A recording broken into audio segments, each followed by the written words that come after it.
Hello everyone, একটি mini শর্টসে তোমাদের আবারও ওয়েলকাম জানাই। সেদিনকে সন্ধ্যাবেলায় একটু চলে গেছিলাম লালকা মাঠের কাছে হনুমান মন্দিরের পাশেই এই জায়গাটাতে। এই জায়গাটা খানিকটা আমাদের পাটুলির মতো দেখতে। পিছনে বড় লালকার মাঠ, যেখানে খেলাধুলো হয়, সন্ধ্যাবেলা বসে তোমরা আড্ডা মারতে পারো। আর জায়গাটিতে বিভিন্ন রকম স্ন্যাক্সের স্টল আছে, মোমো, ফিশ ফ্রাই, বিভিন্ন মকটেল, কাবাব এরকমের স্টল দিয়ে সাজানো আছে। আর লাইটিংগুলো খুব সুন্দর।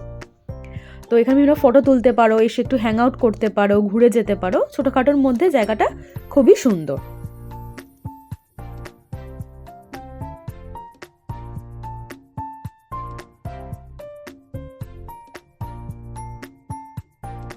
খানিকটা ঘুরে দেখার পর, ভিডিও করার পর, তো প্রথমেই আমি নিয়ে নিয়েছিলাম একটা দুধ চা। তো এই দোকানের আমি আগে এখানে এসেছি, তো আমি জানি এই কাকুটা ভালো চা দেয়। তো এই দোকান থেকে আমি চাটা প্রথমে ট্রাই করে নিয়েছিলাম। তারপর চা ট্রাই করার পর এখানে না ভেতরে পার্কে একটা বসার জায়গা আছে ভেতরের দিকটা।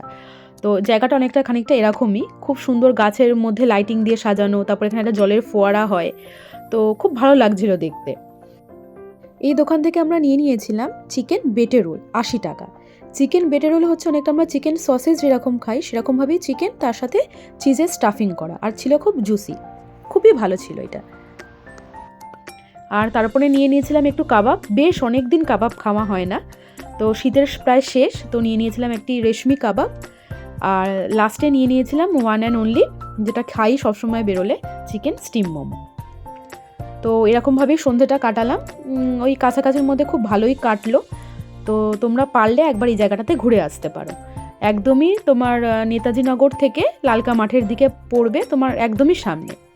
তো অবশ্যই ভালো লাগলে একটি লাইক, শেয়ার এবং সাবস্ক্রাইব করে দিও। বড়দের প্রণাম এবং ছোটদের ভালোবাসা জানাই।